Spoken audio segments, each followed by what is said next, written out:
if the questions are and the interaction part with respect to this book is done, we'll go ahead with the second book. So here we have Poonam. Poonamji is going to review Open, an autobiography by Andrea Agassi. So over to you, Poonamji.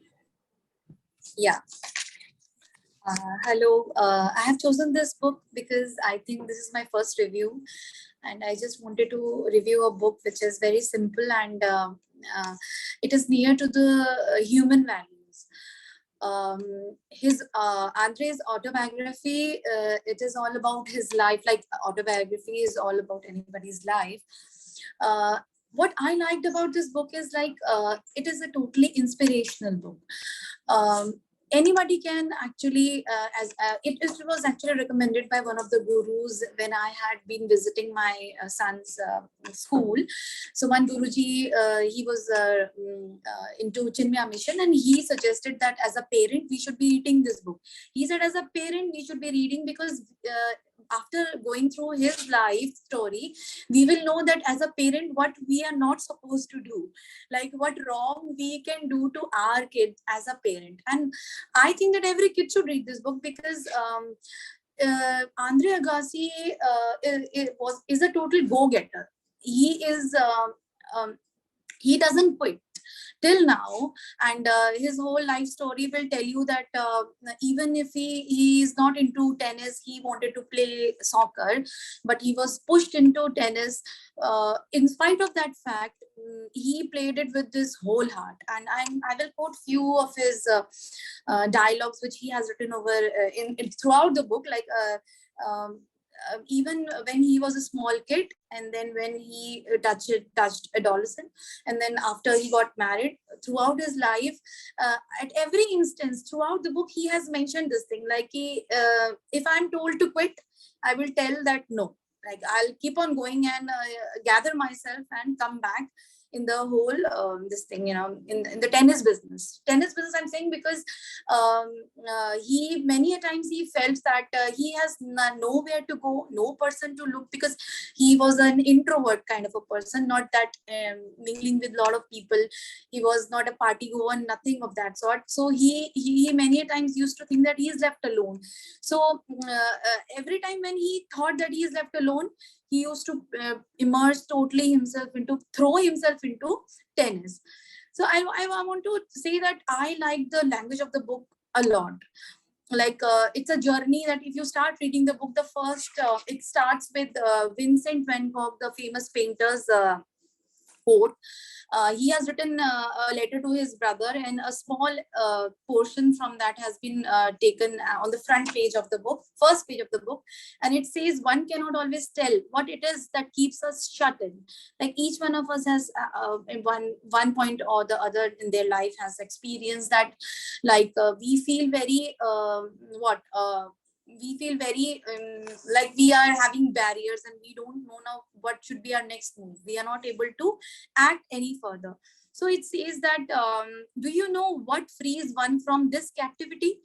It is very deep, serious affection. Being friends, being brothers, love, that is what opens the prison by supreme power, by some magic force. Right now, a few minutes before, Umaji was saying now that what are we in this universe? So this is what, like, we need to interact, we need to show love, we need to show support to our people around us, to our family, and then to people or we meet during the course of our life. Very interestingly, the book starts with the chapter named as The End. And what I could understand, that he has used the title as The End because he thinks that he was never into tennis, he never wants to play tennis. And the chapter starts with telling that he's 36 years old, and he's supposed to play one match, and he is suffering from severe chronic pain, and the media, the press is they are saying that maybe this is supposed to be his last match, because he throughout his career he was suffering, as we all know that anybody who's into sports, they actually face the physical pain pain and all, wear and tears and surgeries and all throughout their life. Same thing had happened with him.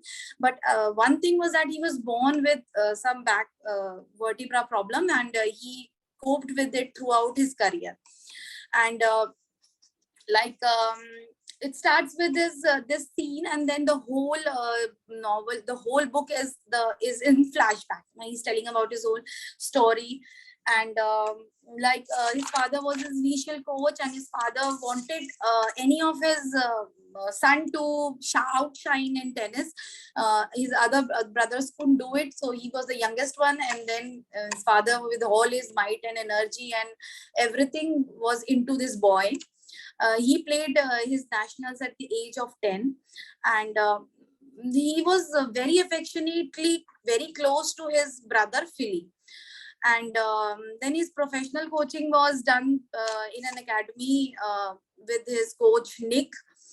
And this place was actually the place which served as an initial ground for his rebellion behavior. Like when he joined this institution, he was supposed to practice on courts for hours, long hours. Then he was supposed to go back to school and then study and do his assignments and take tests, and then again go back to the court. So he was not ready for this, and moreover, he was not into tennis also. So he started wearing denim jeans on courts and long hair and keeping one earring in one of his ears, and this was his rebellion phase. But interestingly, nobody stopped him from entering into court, because he was a very good player, extraordinary player.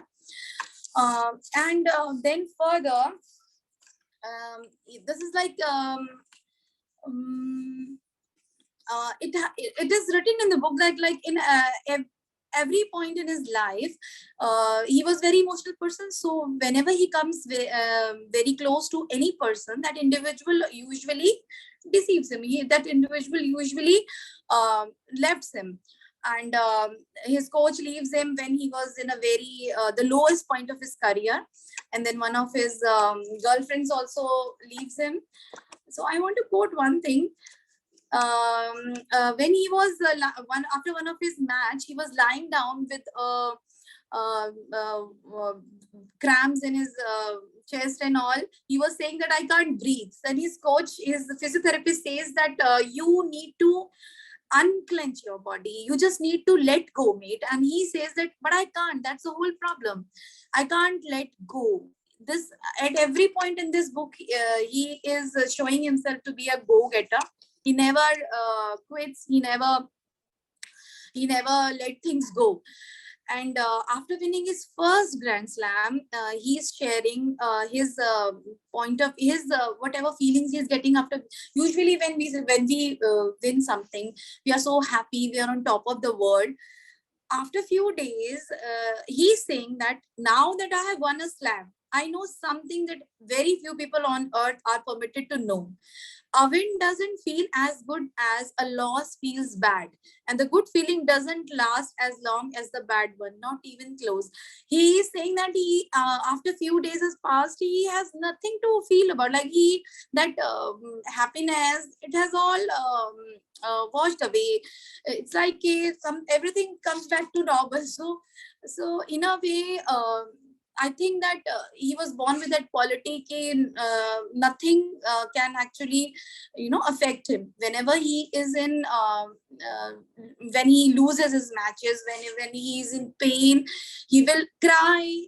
He will think that he is a person with lots of shortcomings and he's not good for the game. But then he'll gather himself, and then he'll talk to himself, and then he'll again, get into practice sessions and his training, and then he'll come back in the game.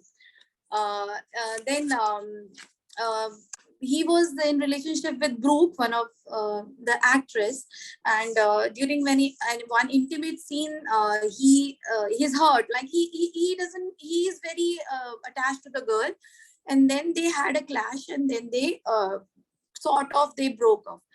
So he's saying that this can't be my life. I'm playing a match for the #1 ranking in the world, wearing a shoe borrowed from a stranger. He's in the initial matches, the sole of his shoe get falls off, so he has to borrow a pair of shoes from a stranger. I'm emotionally exhausted, and I wonder why I don't just stop, walk off, leave. What keeps me going? How am I managing to select shots and hold serve and break serve? I tell myself, if I win this match, I will retire. If I lose this match, I will retire. I lose, but I don't retire. Instead, I do the opposite of retiring. I get on a plane to Australia to play in a slam. After reading this book, I'm a kind of a person, like I also give up very easily. Like I plan something, and then if I'm not able to move forward in a few days of time, I just leave that thing and get on with something else. But this man has inspired me. Like if we are starting something, then we have to finish it. This is actually a very good example. Like in his last match, which he is terming it as his retiring match, his father, the very own that father who has pushed him so much into this game, when he in his second last game, when he saw him in so much pain and agony and all, and he was that anybody could make out from his face that that match, he actually won that second last match. He was in finals, but his father hold his hand and told him that I cannot watch you anymore in that pain. Like quit. Like I wouldn't be angry, I wouldn't be ashamed if you quit that final match and let that person win, because I can't see you anymore in that pain. So he tells his father that I reach out and touch my father's shoulder. I am sorry, Pops, I can't quit. This can't end with me quitting. Either I win, either I lose, but I cannot quit. And another two sentences I want to share with you. He had his divorce from with Brooke, and then he was crying, and then he shared his that experience with three lines. Like he says ki we all lose hating, nobody enjoys losing, we all hate it, and divorce is one tough loss. So his friend says, but you have suffered so many losses, why does this one feel different? See how he is writing this down, because you don't see any way that as a result of this loss you can improve. Like every loss teach you how you can improve, but a divorce, this loss cannot teach you how you can improve. Like you lose a person from your life, all that love, affection, that person, the warmth that person gave you, you're losing it forever. So it's like he says ki, I don't know how to take this. And lastly, I want to just want to share that after he retired, he married everybody knows he married Steffi Graf. And then when he retired, the last chapter is titled as The Beginning. So the first chapter is titled as The End, and the last chapter is titled as The Beginning. Maybe because after retiring from tennis, he started living his life what he wanted in his life. Like he opened a school, the prep school. And lastly, I just want to quote the code of respect that he asked everyone to follow in his school. It is like whenever I'm down, I poke my head into a random classroom and ask the children to stand with me and recite. What? The essence of good discipline is respect for authority and respect for others, respect for self and respect for rules. It is an attitude that begins at home, is reinforced at school, and is applied throughout life. It's like whatever the morals and whatever way of living life or discipline and all we incorporate in kids right from the very beginning, then it stays with them throughout their life. So I like this book very much. I will recommend every kid and every parent should read this book, like it's, I know that many people, they tell me that you have to actually pressurize your kids, like it's a very competitive world, and if you don't put pressure, they won't be able to perform and all. But after reading this book, I just asked myself, even if he was number one, okay, he was number one, and he was the first man to win all 4 singles majors, first man from USA to win all 4 single majors on 3 different surfaces, hardwood, clay and grass. But still, at the end of the day, when we talk to him, he says he was never happy doing all that. He did it because he was a go-getter, and whatever came in front of him, he put his 100% in. But if you talk to him and if you ask him that did he enjoy his life, he would say no. So I would really recommend everybody to read this book. It's a very beautiful book. I like the language of the book a lot. At every 2-3 pages, you will find a quote or you will find a line which will inspire you a lot. Thank you so much. Thank you.